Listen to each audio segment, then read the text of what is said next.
Então, observe, pessoal. O governo é um governo que passa a ter um conceito assistencialista. Porque lembra lá do bem-estar social? Ele quer que a população viva bem. Então, ele dá muitos benefícios, dá muitos subsídios, estimula pouco o empreendedorismo, estimula pouco o desenvolvimento de empresas, de lucratividade. É um governo que intervém demais, diferente do conceito lá da Thatcher, né? Os governos mais socialistas, eles são governos que normalmente tendem a uma intervenção na economia muito maior, congelamento de preços, interferência nos valores de aluguel, interferência no valor do combustível, interferência em impostos, interferência no valor dos alimentos. Então, ele cria sensações de qualidade de vida, porque eles atacam diretamente esses bens de consumo ou essas questões que envolvem a vida, que trazem felicidade, porém, muitas vezes não incentivam algo que vai trazer uma produtividade, uma lucratividade, um alto desempenho, uma concorrência, e isso gera uma conta complicada lá na frente. Ok? Então, Portugal, depois da ditadura que ele passou, ele teve governo de direita, mas a maior parte o maior período foi governo de esquerda, saiu agora esse ano, até então era o PS, e agora é o PSD, que é um partido mais de centro-direita, ok? Então, entenda aqui o que eu quero te trazer de informação para você. Se a população portuguesa tem tido poucos filhos e a população é idosa e as pessoas vêm falecendo, a gente tem uma questão aqui, a população está diminuindo. Só tem um detalhe, pessoal. Eu te falei, o governo é mais assistencialista, certo? Então, entenda a matemática simples aqui comigo. Se tem poucas crianças nascendo, ok? Concorda que daqui a 20 anos, uma criança que nasce hoje, 10 de abril de 2024, somente daqui a 20 anos, 18 anos, ela vai se tornar uma pessoa da base economicamente ativa, ou seja, produtiva. Concorda que uma criança de 5 anos não vai gerar receita, não vai pagar imposto, não vai produzir, não vai trabalhar? Ela vai trabalhar, vai entrar no mercado de trabalho mais ou menos com 20 anos de idade?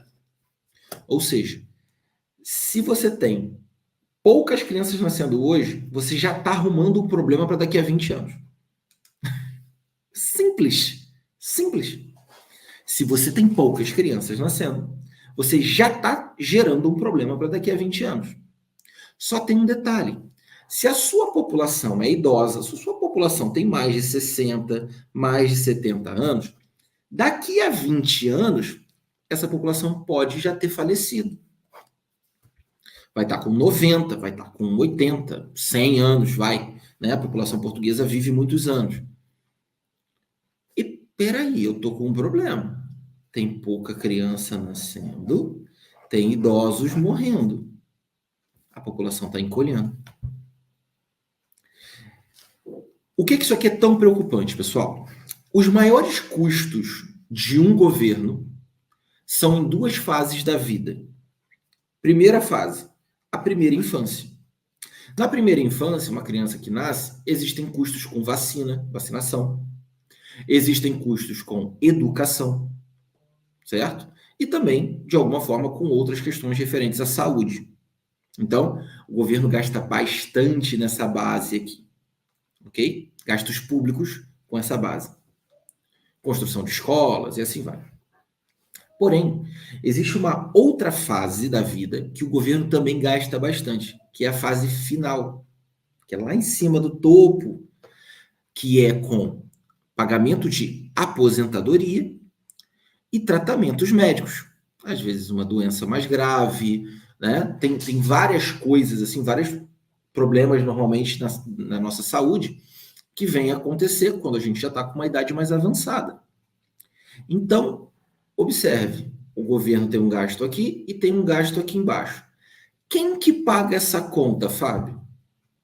Tanto da primeira infância quanto da fase mais adulta?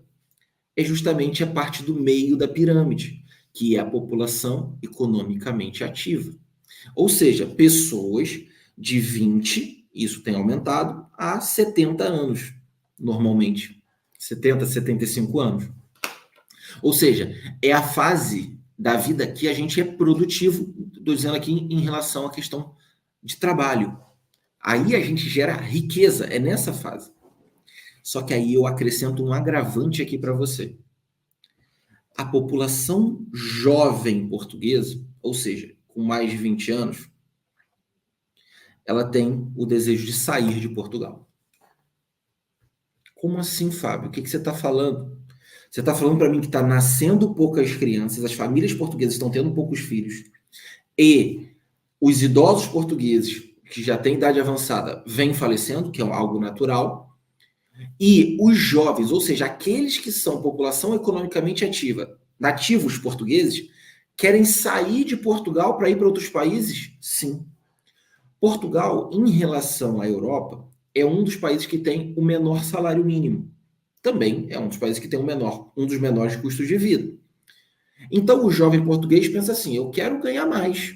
Então, ele vai para Luxemburgo, ele vai para a Espanha, ele vai para a Alemanha, ele vai para a Itália, antes da Inglaterra ter o Brexit, né, a saída da União Europeia, muitos iam para a Inglaterra, né? Então, Fábio, isso é caótico. Sim. Se este governo, que acabou de entrar, inclusive hoje, dia 10 de abril, foi publicado, né, foi apresentado o plano de governo desse atual governo aí do Luiz Montenegro. Inclusive, eu estou com algumas coisas aqui que eu posso até mostrar para vocês aqui rapidinho a respeito de imigração, ok? Até para tirar algumas polêmicas aí que o pessoal vem falando aí que o governo é contra a imigração, tal, né? No plano de governo você vê claramente quais são as intenções desse atual governo. Lógico, vamos ver na prática. Sempre vamos ver na prática. Então, Fábio, isso é mais grave do que eu imaginava, sim. Isso é gravíssimo. Isso é prioridade máxima para Portugal. Ou pelo menos tem que ser. Quem diz que a imigração é um problema não tem noção desses dados, não tem noção dessas informações. Então vamos lá. Quais são as soluções para o governo português? Para hoje, incentivar a natalidade, incentivar o nascimento de crianças. Que as famílias tenham 2, 3, 4, 5 filhos. Essa aqui é a primeira coisa. Agora, as famílias vão fazer isso? Não sabemos. Por quê? Porque lembra, filho agora é custo. Filho agora é custo. Filho agora é trabalho. Né? Trabalho no sentido de dar trabalho. Não é mais aquela mentalidade do passado. Então você acha que hoje, 2024, as pessoas vão ter 4, 5, 6 filhos, como tinham no passado? Dificilmente. Só se o governo pagar essa conta. Então lembra, o governo vai ter que pagar para as pessoas terem filho. Estou falando aqui dos próprios portugueses, tá? O incentivo à natalidade de famílias portuguesas. Então, esse é o primeiro ponto, né, como sugestão. Porém, tem um detalhe: essa criança que nasceu hoje, ela não vai trazer receita, ela vai trazer custo. Então, essa criança aqui só vai ser lucrativa daqui a 20 anos. Entenda que o lucrativo, tá, gente? Vai gerar riqueza só daqui a 20 anos. Então, não é uma solução para hoje. Então, quem é a solução para hoje? Vai colocar os idosos para trabalhar? Pessoas com 80 anos, 90 anos, 100 anos, 100... Essas pessoas que vão produzir? Não. Por mais que a gente veja, e o Brasil passou por isso, reforma da Previdência recentemente, se eu não me engano era 70 anos, passou para 75. Ou seja, trabalha por mais tempo. Para quê? Para que eu não te pague. Você morra, acabe, você pare de trabalhar e morra já direto, já não receba nem aposentadoria. Esse é o sonho de qualquer governo. Só que aí, meus amigos, tem o seguinte: como que eu consigo trazer produtividade hoje? Como que eu consigo trazer mão de obra hoje? A resposta para você é através da imigração. A solução para qualquer país que tem problema demográfico, ou seja, problema de número de habitantes, é a imigração. Por quê? você já vai trazer a pessoa em fase adulta. Você já vai trazer a pessoa em fase para produzir, gerar riqueza. E o imigrante, normalmente, você não vem ele sozinho, apesar de existir esse caso. Mas normalmente ele vai vir ou com a esposa ou com o marido e com os filhos, 1, 2 filhos. Lembra, a cultura dele é uma outra cultura, não é a cultura portuguesa ou a cultura europeia de ter poucos filhos. Às vezes ele tem 2, 3, enquanto a família portuguesa vai ter 1 ou nenhum. Então, olha que coisa fantástica. Quando chega 1, na verdade chegam 4 de uma vez, porque é a família. E esses filhos pequenos, eles serão criados na cultura portuguesa. Então, eles serão aculturados ali criados conforme a cultura portuguesa. Terão influência da cultura portuguesa, do idioma português. Então, vou considerar minha família aqui como exemplo para você, tá? Vem o Fábio e a esposa, produzem, movimentam a economia e ainda traz 2 pequenininhos aqui que vão virar portuguesinhos. Fantástico, venham, sejam bem-vindos.